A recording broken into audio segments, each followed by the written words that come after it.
আসসালামু আলাইকুম আঙ্কেল। ওয়ালাইকুম আসসালাম। ভালো আছেন আঙ্কেল? আলহামদুলিল্লাহ। আঙ্কেল আপনার বাসা কি এই জায়গায়? আমার বাসা এই জায়গা, এটা রাজাপুর গ্রাম। দাদাপুর। জি। আপনি কি করেন? আমি আমি মুদিখানা একটা দোকান আছে আমার। আচ্ছা, আমরা মনে করেন টাইম অফ বিনোদন চ্যানেল থেকে একটা ভিডিও নিতে আসছি, হ্যাঁ বুঝছেন? তো আপনার বাসা এখান থেকে আপনি সব এই কারিগর মেলের হিস্ট্রি সব জানেন। হ্যাঁ, আমার টেলিকমের অফিসের সঙ্গেই আমার দোকান ছিল। দোকান ছিল। হ্যাঁ। তা আপনি যদি একটু বলতেন আমাদের টাইম অফ বিনোদনের মনে করেন যে ভিডিও হচ্ছে, আপনি বললে পরে আমরা একটু মনে করেন ফেসবুকে সবের দর্শক দেখাতে পারতাম যে অনেকদিন হয়ে টেলিকমেন্টটা পড়ে আছে, যদি চালু হয় তাহলে মনে করেন যে হাজার হাজার মানুষ কানেক্ট থাকতে পারে। তাতে কিছু বলেন। অবশ্যই বলবো। বলেন। আর যেটা সত্য সেটাই বলবো। এই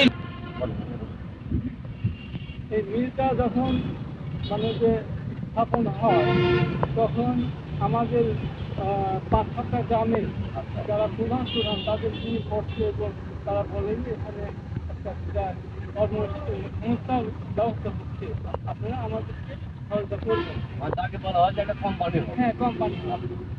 এরপরে আপনার যখনই এর ভিতরে আবার ওই রাজনীতি ঢুকে গেল, হ্যাঁ, প্রথমে হচ্ছে আওয়ামী লীগ, আওয়ামী লীগ এবং জাতীয়, বুঝলেন না? এদের ভিতরে একটা দলাদলি সৃষ্টি হলো।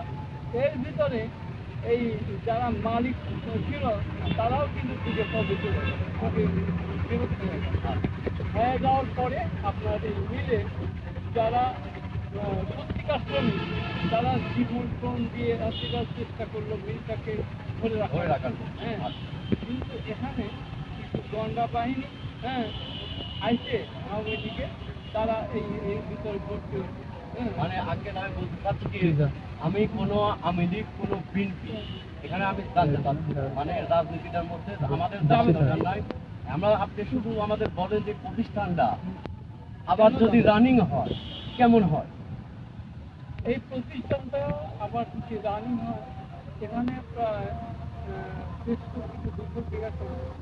হ্যাঁ, আপনার প্রযুক্তির সঙ্গে, হ্যাঁ, পশ্চিমে হচ্ছে কৃষি কলেজ, তারপর আপনার হচ্ছে ক্যাডেট কলেজ, হ্যাঁ, মানে যে বহু প্রতিষ্ঠান এখানে।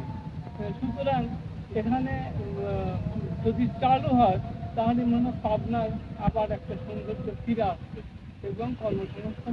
মানে আঙ্কেল আপনি চাচ্ছেন যে এই মেলটা যেন আবার সুন্দর করে, হ্যাঁ, মানে হাজার হাজার মানুষ যেমন কর্মে আসতো ওইভাবে যেন আবার কর্মে আসতে পারে।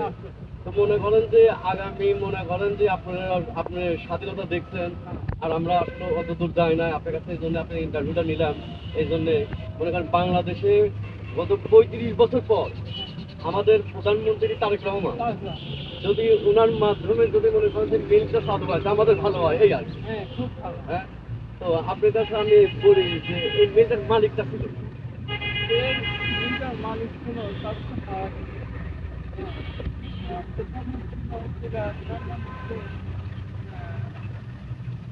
রহমান সাহেব, ইলিয়াস সাহেব, আব্দুল ফকির, হান্নান সাহেব, ববি, হ্যাঁ, এরকম আরো অনেক। মানে যখন মনে করেন যে আমরা ছোটবেলায় দেখছি ইফতারির টাইম হয়েছে, এখান থেকে একটা অ্যালার্ম হতো, অ্যালার্মটা শুনে মনে করেন আমি ইফতার করতাম। এখন তো মনে করেন যে সব জায়গায় মসজিদ হয়েছে, মসজিদের কারণে মনে করেন যে অ্যালার্মটা এখান থেকে হয় না, কোম্পানিটা বন্ধ হয়েছে, যার কারণে এটা হয় না। তো আঙ্কেল আমি মনে করেন যে আপনি যদি কষ্ট দিলাম মনে করেন না যে আপনার ভালো লাগে, আবার আসা।